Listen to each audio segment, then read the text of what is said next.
নমস্কাৰ বন্ধু বান্ধৱীসকল, মোৰ অন্য এটা ভিডিঅ'লৈ আপোনালোকক স্বাগতম জনাইছোঁ। বৰালি মাছ আলুৰ লগত বনাই খাই পাইছেনে? বহুত ধুনীয়া সোৱাদ লাগে। এবাৰ মই বনোৱাৰ দৰে ঘৰত ট্ৰাই কৰি চাবচোন, বহুত ধুনীয়া লাগে। এটা ডাঙৰ বৰালি মাছ ধুনীয়াকৈ বাছি ল'লোঁ, বাছি ধুই চাফা কৰি ল'লোঁ। তাৰ পাছত ৰহুন ল'লোঁ জোখমতে, অলপমান পিঁয়াজো কাটি ল'লোঁ, জলকীয়া কেইফুটামান ল'লোঁ আৰু অলপমান আদা ল'লোঁ।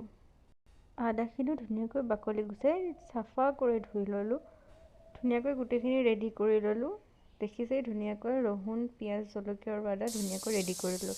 আৰু কেইটামান মিডিয়াম চাইজৰ আলু বাকলি গুচাই ধুনীয়াকৈ মাংসত দিয়া জোখেৰে কাটি ল'লোঁ। কাটি লোৱাৰ পাছত মাছখিনি আমি ধুনীয়াকৈ নিমখ আৰু হালধি সানি ফ্ৰাই কৰি ল'ম। মই আজি জুইত বনালোঁ। জুইত বনাইও কেতিয়াবা খাই চাবচোন। বেছিভাগ আমাৰ গেছতেই বনোৱা হয়, কিন্তু জুইত বনোৱাৰ টেষ্টটো বেলেগ হয়। গেছত বনোৱাতকৈ সদায় জুইত বনোৱা বস্তুবিলাক অকণমান টেষ্টি হয়। ঠাণ্ডাৰ দিনত এনেও বাৰু জুইত বনাবলৈ ভাল লাগে, জুইত বনাই ভাল লাগে। গৰম দিনত বাৰু অলপমান এলাহ লাগে, সেইকাৰণে ঠাণ্ডাৰ দিন আছিল কাৰণে মই অলপমান জুইত বনাবলৈ চেষ্টা কৰিলোঁ।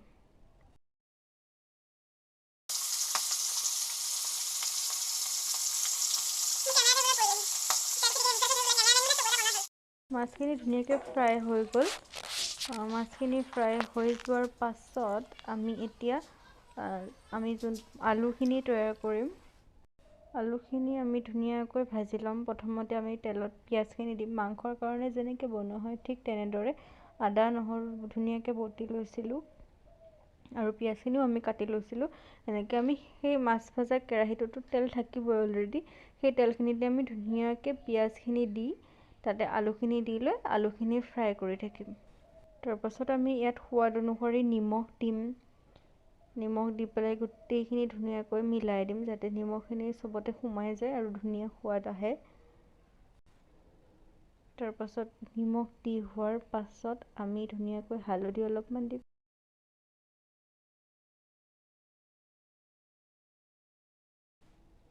হালধি দি ধুনীয়াকৈ কালাৰ অনুযায়ী যোনে যেনেকৈ ভাল পায়, আপোনালোকে যিমান কালাৰ হ'লে ভাল পায় সেনেকৈ ধুনীয়াকৈ হালধিখিনি দি দিব। হালধিখিনি দি ধুনীয়াকৈ গোটেইখিনি মিলাই দিম, যাতে হালধিখিনিও ধুনীয়াকৈ আলু আৰু পিঁয়াজখিনিৰ লগত মিলি যায়। এনেকৈ আমি অলপ টাইম ফ্ৰাই কৰি থাকিম।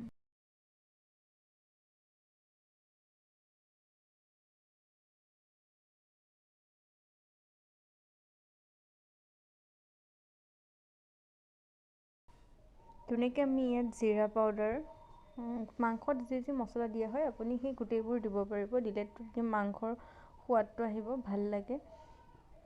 ময়ো সেনেকৈ গোটেইখিনি মছলা দি দিলোঁ।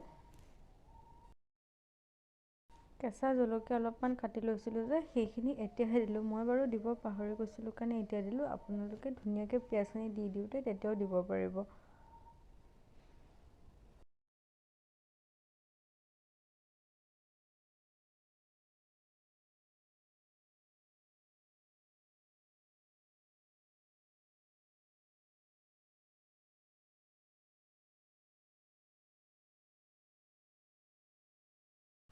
জলকীয়াখিনি যে দিব পাহৰি গৈছিলোঁ, সেইকাৰণে ধুনীয়াকৈ তেলত দি দিছোঁ মাজৰ ঠাইখিনি খালী কৰি, যাতে ধুনীয়াকৈ সিজি যায় সোনকালে। নহ'লে কেঁচা ভাৱটো থাকিলে অলপ ভাল নালাগে। কেঁচা কেঁচা লাগিলে সিজি গ'লে যোনটো কেঁচাৰ ভাৱটো নাইকিয়া হৈ যাব, তেতিয়াহে ভাল লাগিব।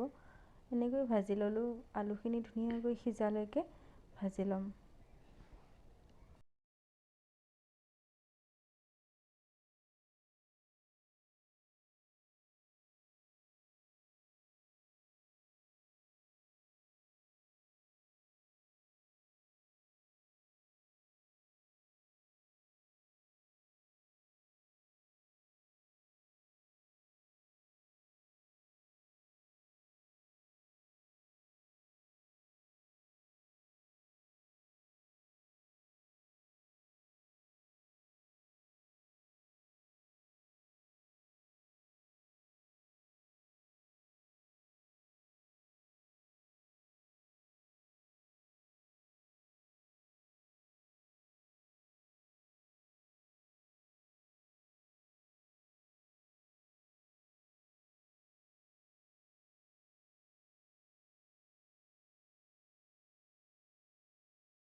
আলুখিনি এতিয়া ধুনীয়াকৈ সিজি গৈছে কাৰণে আমি ইয়াত অলপমান গৰম পানী দি দিম। ঠাণ্ডা পানী দিলে অলপমান ফেন উঠা নিচিনা হৈ যায়, বগা বগা পৰি যায়, যোনটো অলপ ভাল নালাগে দেখিবলৈও, কিবা লেতেৰা যেন লাগে। সেইকাৰণে গৰম পানী দিলে ভাল আৰু লগতে জোলখিনি তৈয়াৰো হৈ যাব। ঠাণ্ডা পানী দিলে আৰু বেছি সময় লাগি যাব, সেইকাৰণে অলপমান গৰম পানী দিলোঁ। তাৰপিছত ভাজি থোৱা মাছ কেইপিচ ধুনীয়াকৈ দি দিব। মাছ কেইপিচ দি দিয়াৰ পাছত তৰকাৰীখিনি অলপমান উতলিবলৈ দিব, যাতে মাছখিনি আমি ফ্ৰাই কৰি থৈছিলোঁ, কিন্তু তৰকাৰীত মাছখিনি সিদ্ধ হোৱাটো প্ৰয়োজন। আৰু সিজাই সেই পানীখিনি শুহি গৈ অলপমান পানী কমিব, তেতিয়া মাছখিনিতো ধুনীয়াকৈ তৰকাৰীৰ যোনটো সোৱাদ, সেই সোৱাদটো সোমাই পৰিব, তেতিয়া খাই বেছি ভাল লাগিব। আৰু আমি মাছখিনি দি লগতে যদি জোলটো নমাই দিওঁ, সেই জোলটো ইমান সোৱাদ নালাগে। মাছৰ যোনটো টেষ্ট, সেই টেষ্টটো সিজাই থাকোঁতে তৰকাৰীত সোমাই যাব, আৰু তৰকাৰীৰ পৰা যোনটো মছলাৰ টেষ্ট, সেইটো মাংসত সোমাই যাব, তেতিয়া খাই বেছি ভাল লাগিব। বৰ সোৱাদ হয় এনেকৈ খাই চাবচোন। টেঙাত বনালেও ভাল লাগে, কিন্তু বেছিভাগ বৰালি মাছ টেঙাৰ লগতে খোৱা হয়, কিন্তু এনেকৈ মছলা দি আলুৰ লগত বনাই খাব। কেতিয়াবা মাংসৰ নিচিনা অলপমান গ্ৰেভি টাইপছ কৰিও খাব পাৰে। মই ভাতৰ লগত গ্ৰেভি হ'লে অকণমান খাবলৈ অসুবিধা পাওঁ, বেলেগ তৰকাৰী যিহেতু বনোৱা নাই, সেইকাৰণে মই অলপমান পানী বেছিকৈ দি অলপ জোল বনালোঁ। আপোনালোকে ইচ্ছা কৰিলে অলপ গ্ৰেভি টাইপছো বনাব পাৰে, যদি বেলেগ তৰকাৰী থাকে।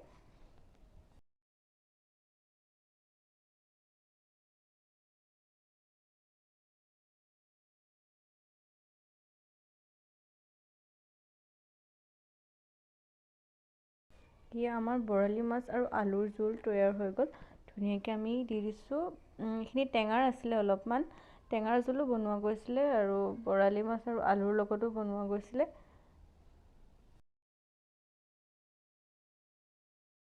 মাছৰ মূৰ আৰু অলপমান কাণ চান এইবিলাক এনেকৈ আলু দি মছলা দি ধুনীয়াকৈ আদা নহৰু দি ভাজিলোঁ। খাই বহুত ভাল লাগে ভাজিখিনি। আপোনালোককো যদি এই ৰেচিপিটো লাগে, আপোনালোকে কমেণ্টত জনাব, নিশ্চয় আপোনালোকৰ লগত এই ৰেচিপিটো শ্বেয়াৰ কৰিম।